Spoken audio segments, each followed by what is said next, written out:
പുറപ്പാടിൻ്റെ നൊമ്പരങ്ങൾ എന്നതാണ് ഇന്നത്തെ ധ്യാന വിഷയം. നാം അതിന് ആധാരമായി തിരഞ്ഞെടുത്തിരിക്കുന്ന വേദഭാഗം യോഹന്നാൻ എഴുതിയ സുവിശേഷം 3-ാം അധ്യായം 16 മുതൽ 21 വരെയുള്ള വാക്യങ്ങളാണ്. പുറപ്പാട് വേദനാജനകമാണ്, അതിജീവനത്തിൻ്റെ രക്ഷാചരിത്രവുമാണ്. പിതാവിൻ്റെ സന്നിധിയിലുള്ള പുത്രൻ്റെ വേർപാടാണ് യോഹന്നാൻ ഈ ഭാഗത്ത് വിവരിക്കുന്നത്. തൻ്റെ ഏകജാതനായ പുത്രനിൽ വിശ്വസിക്കുന്ന ഏവനും നശിച്ചു പോകാതെ നിത്യജീവൻ പ്രാപിക്കേണ്ടതിന് ദൈവം അവനെ നൽകുവാൻ തക്കവണ്ണം ലോകത്തെ സ്നേഹിച്ചു. നശിക്കുന്ന ഈ ലോകത്തിൽ നാശം സംഭവിക്കാത്ത ഒന്നാണ് നിത്യജീവൻ.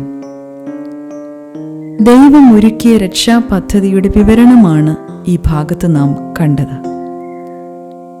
ദൈവത്തിൻ്റെ ഉപാധികളില്ലാത്ത സ്നേഹത്തിൽ നാം കാണേണ്ടത് ദൈവിക വീണ്ടെടുപ്പിൻ്റെ വാഗ്ദാനമാണ്. ദൈവിക സ്നേഹത്തിൻ്റെ ആഴം വാക്കുകൾക്ക് അതീതമാണ്. യേശു തൻ്റെ ജീവനെ നൽകി നമ്മെ ഏവരെയും വീണ്ടെടുത്തു എന്ന സത്യം നോമ്പിലൂടെ നാം തിരിച്ചറിയേണ്ടതുണ്ട്. അങ്ങനെ നോമ്പ് ഒരു നൊമ്പരമാണ്. നോമ്പിൽ നാം ക്രിസ്തുവിൻ്റെ സഹനത്തെ ഉൾക്കൊള്ളുകയാണ്.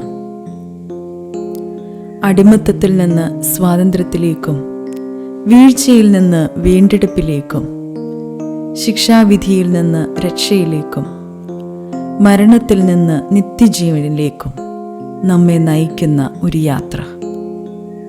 ഈ നോമ്പ് നാളുകളിൽ ദൈവത്തിൻ്റെ ഉപാധികളില്ലാത്ത സ്നേഹത്തെയും അതിൻ്റെ ആഴത്തെയും തിരിച്ചറിയേണ്ടതിന് നമുക്കിടയാകട്ടെ. ദൈവം നമ്മേവരെയും അനുഗ്രഹിക്കട്ടെ.